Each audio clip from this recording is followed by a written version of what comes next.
Достор, дүйнөдөгү жалгыз адам боюнча көптөгөн кинолор, коркунучтуу кинолор, сериалдар, фантастикалык кинолор тартылды. А бирок чыныгы жашоодо жалгыз адам болсо кандай болмок? Кудай сактасын. Өлкөбүздөн эселеп чоң болгон Амазон токойлорунда ушундай жалгыз бир адам жашады. Ал адам мындан 40 жыл мурун жакындарын, туугандарын, досторун, тааныштарын, уруулаштарын өзүнүн билиши боюнча дүйнөдөгү жалпы адамзатты жоготуп жалгыз калды. Жаппай токойдо өзү жалгыз жашайт. Өзүнө таандык деп эсептеген 50 километр айлананы мекендеп, анын сыртына чыккан эмес. Албетте, жаппай жашоодо жашаш кыйын. Ал адам денелери канап, жара болуп, таштары өсүп, бирок байкуш жалгыз дагы эле. Анткени анын чачын кескен эч ким жок. Анын жаратына карашкан эч ким жок. Жаппай жашоодо ташторундай жашап атат. Бул адамдын аты жок. Эми болсо керек, биз билбейбиз. Биз бул маалыматты каяктан билебиз?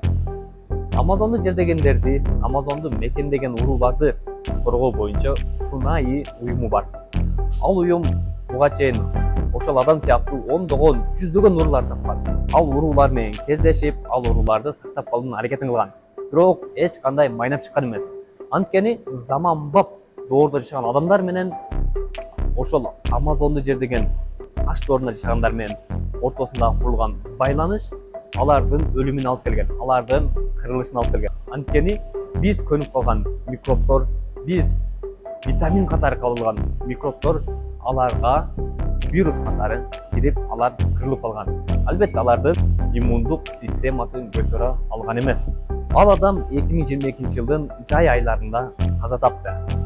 Байкуш өзүнөн башка адамзат жашоо бар экенин билбей, өзүнөн башка адам калганын билбей, өзүнөн башка аалам бар экенин билбей, адамдардын согушуп атканын билбей байкуш өлүп кетти. Анын узак өмүр сүрүүсүн каалаганыбыз үчүн биз адамзат тийишкен жокпуз. Аны сактап калуунун, анын узак жашашынын жалгыз бир себеби биздин ага байланышка чыкпообуз болчу.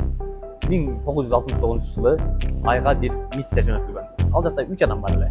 Анын экөөсү айга конуп, бирөөсү ошол жерде калган. Анын максаты жер менен айдагы досторунун ортосундагы байланышты камсыздоо болчу. Эки космонавт айга түшүп, алар Американын желегин сайып, жер менен байланышып, биз кондук, ай мындай экен, андай экен деп айдагы миссиясын аткаруу менен алек болгон. Тигил адам болсо айдын орбитасында айды айланып учуп турган. Ар бир 50 мүнөт сайын айдын биз көрбөгөн караңгы жагын өтүп турган. Элестеткиле.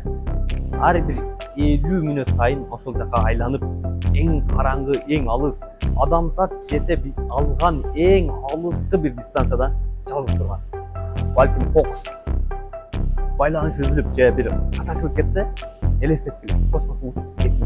Ал адамдын аты Майкл Коллинс. Ал заманбап илим, билим, технологияны колдонуп, адамзат жете алган эң алыскы аралыкка барып, жалгыз адам намын алды.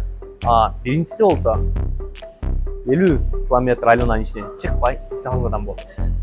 Эми достор, экинчи адам кайра кайтып келди. Азыр жашап атат.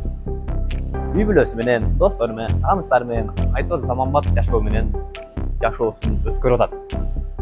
Биз дагы илим, билим, технология менен алектенбей, коомчулук менен жуурулушпай, 200дөн ашуун өлкөнү тааныбай, бир гана өлкө бизди багат, бир гана өлкө бизди колдойт, бир гана өлкө биз үчүн жетет, бир эле өлкөдөн барып ырыскы таап келебиз деп миграцияга агылып, бир эле өлкөнү карап, бир эле багытта жүрө берген болсок, биздин жашообуз дагы дал ошол токойдогу жалгыз адам сыяктуу жалгыз өлкө болуп өтүп кетишибиз мүмкүн. Достор, билим, илим, технология менен алектенели, илим, билим алалы достор.